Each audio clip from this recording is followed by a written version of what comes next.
I say hotel, motel, holiday inn. Say what? If your uh, retirement is not cool where you at, hey, hop on a plane, my friend. Hey, y'all, welcome back to another episode of Philly and the Brain Slow Travel. I'm Philly, you know that dude that retired the day he turned 50. I wasn't playing. No more suits? No more suits. And I'm Denise, the lady who retired from corporate America. In today's episode, we're talking about something that's gonna blow y'all minds. Listen, what if you could retire, but it wasn't in a retirement home, it wasn't in a house or a condo, not a senior living facility, but to a hotel or long-term Airbnb? Right. Today, guys, we are talking about a topic that may change the way you think about retirement or may change the way you think about housing. Yeah, for the last 4 months, we've lived in hotels, a couple Airbnbs, and what we discovered is shocking. It can actually be cheaper, y'all, than traditional housing. Even cheaper than some retirement communities. You know, you got to come out the pocket for those. And before you guys shake your head, trust us, we felt the same way before we started our slow travel journey. Yeah, we did. All right, y'all ready to hear about this one? Stay tuned. Let's go.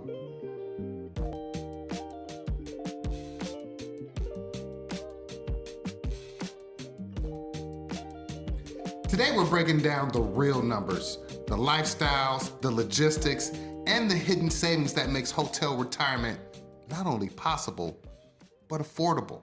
That's right. When people picture retirement, they imagine a peaceful life in a paid off home, but nobody talks about the stuff you still have to pay for.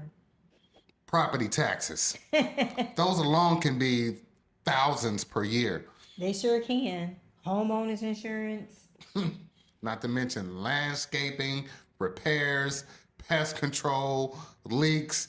That damn water heater used to get on my nerves. I know. We haven't even had that water heater that long and I was already having issues after a year. That's all the fun stuff that comes with owning a house. Even if you own that home outright, the average homeowner still spends $2,000 to $5,000 a year on maintenance and repairs and so much more fun stuff. Yeah, so expensive. And think about senior living. Assisted living can cost you around $3,750 on average, if not more. That sounds like a mortgage right there, just to live somewhere else. Yes, it sure does. But for a lot of people, retirement ends up costing more than their working years. You still got to maintain that house. You still got to eat. Yep, so gotta pay those taxes.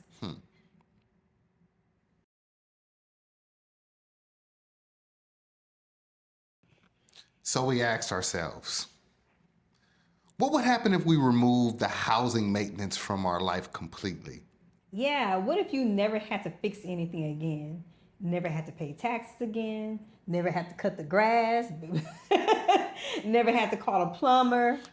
What if all of those costs were replaced with one monthly fee?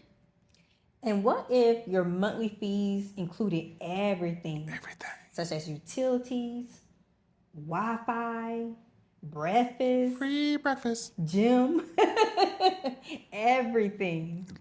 Man, that's exactly what hotel living offers. And that's exactly why we had to go test this theory out for ourselves. Yes.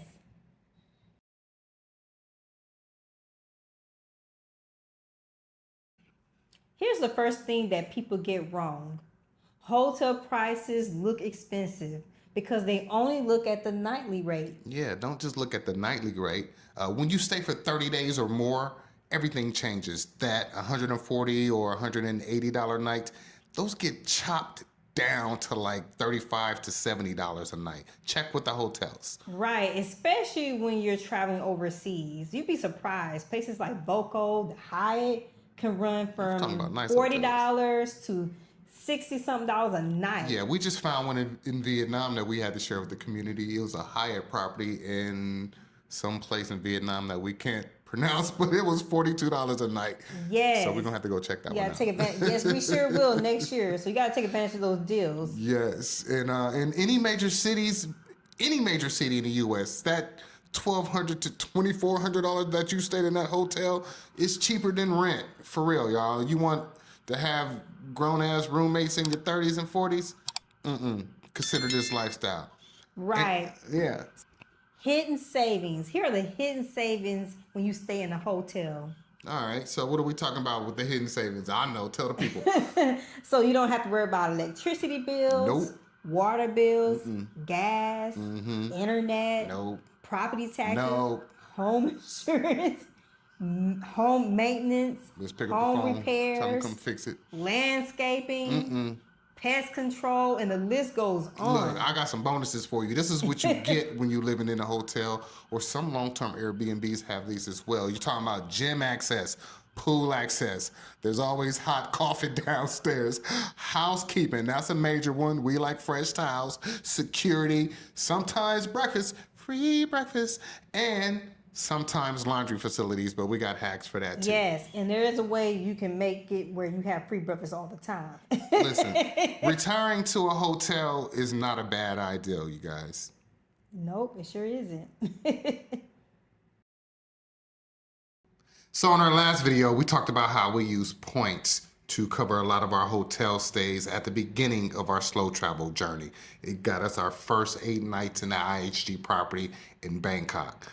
For anyone new here, here's the breakdown. Yes, so the way we earn our points this year, we earn it from 3 main sources. Number 1, from everyday spending. Number 2, from purchasing points. So ISG has a way where you can purchase points throughout the year and they double your points. And the last one was sign up bonus points. So we earn those sign up points when we sign up for the credit card. A link to that video will be in the description. Yes. So we spent about $3,000 on 600,000 points. But here's the twist. We only use about 310,000 points to stay in hotels this year.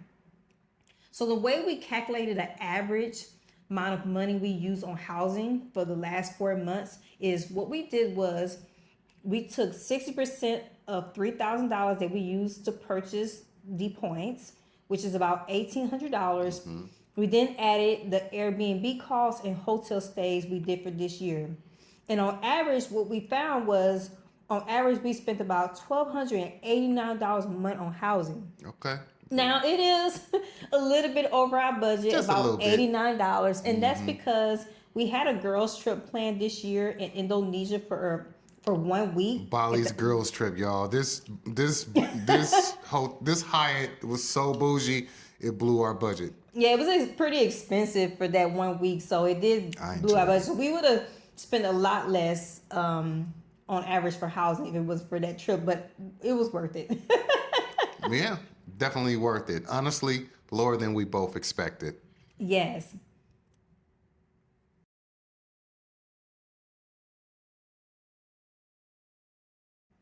So let's compare our numbers to traditional living. All right. If your rent is $1,200 to $1,800 a month, plus let's say $400 for utilities because everything is going up in the States, plus your maintenance, plus your insurance, you're already over what we spend traveling. Not to mention that most of us are paying well over $2,000 a month on mortgage payments. $2,000 or more a month. We haven't even added your cell phone bill or your Netflix, none of that stuff. Yeah, groceries and everything else, especially groceries. Grocery has tripled. Yeah, even in our higher months, our higher months cost less than owning a home in many of the states. Like, you just can't beat it. You really can't beat it. And with the hotel living, guess what you don't have to do? You don't have to fix anything. Something break, pick up the phone. They'll fix it. You don't have to maintain anything. So again, something breaks, pick up the phone. They're going to come fix it. You don't have to worry about separate utilities. Nope. Unless, as we mentioned, with some Airbnbs, they do have utilities. Check the fine print in that Airbnb contract. But for the most part, no, you're not paying no utilities, especially in a hotel. No property taxes. Hell to the no. And what if we already said that if something break, call them. They're going to come fix it. Yeah, you don't have to worry about no appliances. Look, savings like those, they compound over the years. That is a true win when it comes to retiring early. Sure does.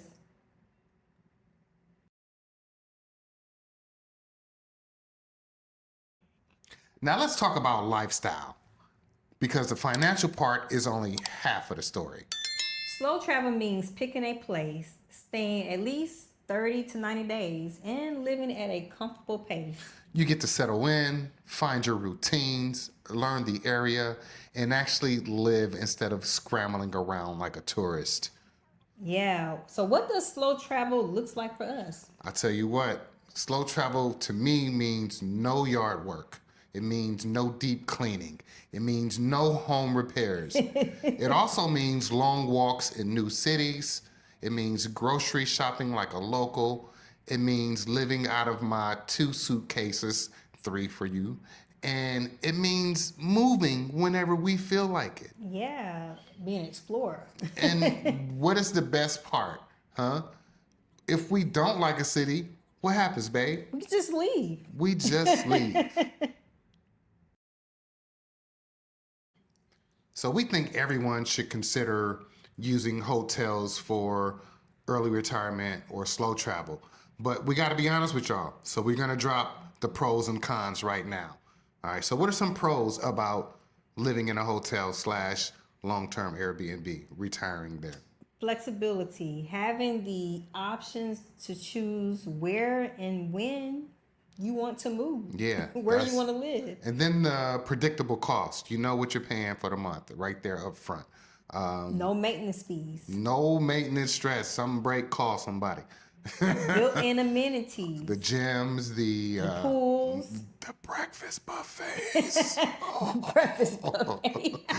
And then Some of them have like the spa on site. yeah, spas on site. I mean, there's a list of things. Sometimes they have shopping centers, stores. We keeping the costs down, so we ain't going to none of them. Yeah. But just travel as a lifestyle. That to me is the ultimate pro on this list.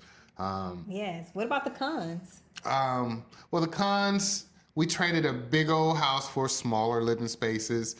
Storage is limited, so we're living out of 2 suitcases for me, 3 for her. And I like to cook, so a major con for me is I don't have the full kitchen like I used to. I don't have the ovens.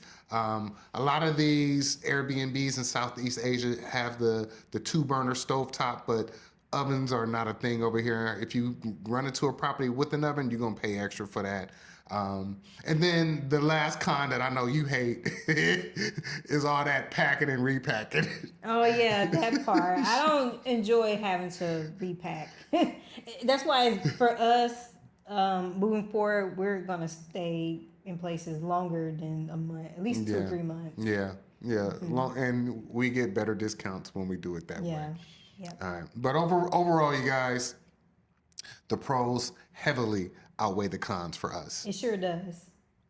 All right. So retiring to a hotel isn't about luxury. It's about freedom, financial freedom, and lifestyle freedom. Less stressful. Very less stressful. I don't have to clean a big house no more. Oh my gosh. Yeah, says the lady with OCD. I thought I had OCD till I met this woman, y'all. We had all floors. Our house looked like a straight up magazine. But anyway, if you want an affordable way to retire early or stretch your retirement dollars or even just remove the stress of home ownership, this strategy just might work for you retiring to a hotel. Yes, you can trade your house for a hotel. Let us know in the comments. Are you going to trade your house for a hotel? All right, we hope that you guys found this helpful. Listen, do all the things. Like, comment, share, and subscribe. And do not forget to hit that notification bell so you know when we're dropping another video. That's right. We really appreciate you guys. And by you guys watching the videos, liking and subscribing and sharing, it tells YouTube to keep pushing out our videos, keep pushing out the message so that people can hear it. People need to hear this message. See it. Yes. All right, y'all. Y'all know what it is. Until next time. Take care of each other. Love one another. Peace. Peace. Swadee ka. Kapun ka. All right, what we finna do? Go eat again? Yes. He always want to eat. Oh my goodness. Let me ask you a couple of questions. Are your kids grown? Check. Is your money working for you? Check. Then why are you still in the divided states? Why not consider slow traveling? And if you're seriously considering slow traveling, check out our Grounded Life Retirement Community. Other people have done this before you and they've made the mistakes. And it's all laid out for you here. So when you start your travel journey, it is not so rough, you guys. Tap into community. And if you're considering starting a YouTube channel, check out the YouTube After 40 course. Listen, again, the tools that you need to be successful are right here. All you have to do is put in the work. Scan right here, or the link is in the description. Grounded Life, slow travel. Let's go.